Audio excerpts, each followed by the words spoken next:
नेपाल की अंतरिम पीएम बनेंगी सुशीला कार्की। कहा कि मैं राष्ट्रीय हित में काम करने के लिए तैयार हूं। युवाओं ने मुझ पर भरोसा जताया, उससे मैं अभिभूत। सुशीला कार्की के नाम से जेन जी आंदोलनकारियों का एक गुट नहीं खुश। आर्मी मुख्यालय के बाहर प्रदर्शनकारियों ने प्रोटेस्ट किया। सुशीला कार्की के खिलाफ जताया विरोध। पूर्व पीएम केपी शर्मा ओली ने जेन जी आंदोलन में शामिल युवाओं को भेजा लिखित संदेश। आगजनी और तोड़फोड़ अचानक नहीं हुई। आपको मासूम चेहरे का इस्तेमाल गुमराह करने के लिए किया जा रहा है।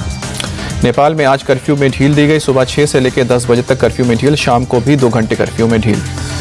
नेपाल भारत ने नागरिकों को अपने देश आने जाने की इजाजत दी। नेपाल में हुई हिंसा के बाद से कर्फ्यू के चलते कई लोग फंसे थे।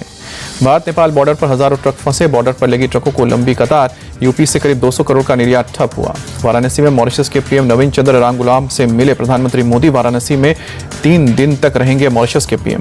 वाराणसी में मॉरिशस के पीएम रामगुलाम और पीएम मोदी की हुई द्विपक्षीय वार्ता। विकास, साझेदारी और क्षमता निर्माण पर विशेष फोकस।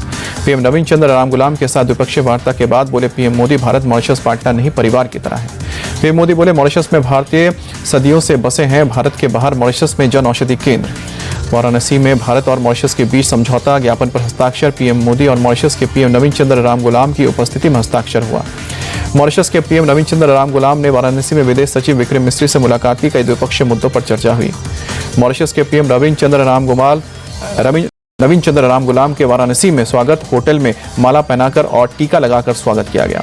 वाराणसी में प्रधानमंत्री मोदी का रोड शो। स्वागत में समर्थकों की भारी भीड़। 5 राज्यों में टेरर नेटवर्क का बड़ा खुलासा। दिल्ली से आफ्ताब और सुफियान नाम के संदिग्धों को गिरफ्तार किया गया। दोनों के पास से हथियार और आईडी बनाने का सामान मिला है। 5 राज्यों से अब तक कुल 5 संदिग्धों को गिरफ्तार किया गया। रांची से अजहर और दानिश गिरफ्तार। दानिश के ठिकाने से केमिकल आईडी बनाने का सामान मिला है। मध्य प्रदेश और हैदराबाद से भी एक आतंकी गिरफ्तार हुए हैं। दिल्ली से 2 और रांची से 1 आतंकी की गिरफ्तारी हुई है।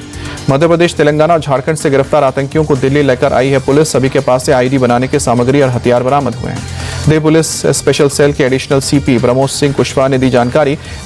कहा कि पैन इंडिया टेरर मॉड्यूल का खुलासा हुआ है। रांची से गिरफ्तार असरार दानिश पाक समर्थित हैंडलर हैं।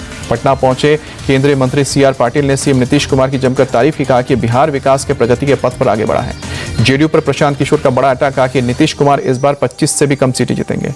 एसआईआर को लेकर बीजेपी नेता शहनवाज हुसैन बोले एसआईआर पूरे देश में होना चाहिए, इससे किसी को कोई परेशानी नहीं होनी चाहिए। विपक्ष बेवजह भ्रम फैला रहा है। राजस्थान के नेता प्रतिपक्ष टीकाराम जूली ने जासूसी का आरोप लगाया। कहा कि हमारी बातचीत सुनने के लिए स्पीकर वासुदेव देवनानी ने विधानसभा में अलग से कैमरा लगवाया है। रेल मंत्री अश्विनी वैष्णव ने जयपुर में रेलवे स्टेशन के निर्माण कार्य का जायजा लिया। रेलवे कर्मचारियों से बात भी की। गोरखनाथ मंदिर में महंत अवैधनाथ की 11वीं पुण्यतिथि पर श्रद्धांजलि। सीएम योगी बोले उन्होंने अपना पूरा जीवन देश और धर्म के लिए समर्पित किया। संघ प्रमुख मोहन भागवत के जन्म दिवस पर पीएम मोदी ने अखबार में लेख लिखकर बधाई दी। भागवत को संघ की महान परंपरा का मजबूत हुरी बताया। पीएम मोदी बोले भागवत स्पष्ट विजन और ठोस एक्शन के गुणों से परिपूर्ण है। उनका जीवन सतत प्रेरणा देने वाला है। नागपुर में आरएसएस प्रमुख मोहन भागवत ने देव भक्ति और देशभक्ति को बताया एक। कहा कि अलग अलग शब्द हैं लेकिन वास्तविकता में दोनों ही एक हैं। जो वास्तविक देवभक्ति करेगा वही तो देशभक्ति भी करेगा। पटना में आरजेडी के पूर्व नेता राजकुमार राय की गोली मारकर हत्या। बदमाशों ने 5 से 6 गोलियां मारी। हमलावरों की तलाश कर रही है पुलिस। हत्याकांड का सीसीटीवी फुटेज भी सामने आया। सीसीटीवी के जरिए अब आरोपियों की तलाश की जा रही है। एशिया कप में भारत पाकिस्तान क्रिकेट मैच रद्द होने की याचिका पर सुप्रीम कोर्ट का निर्देश। ये एक मैच इसे होने दीजिए, जल्द सुनवाई से इनकार। एशिया कप में भारतीय महिला हॉकी टीम की धमाकेदार शुरुआत। सुपर 4 का पहला मैच जीता। साउथ कोरिया को 4-2 से हराया।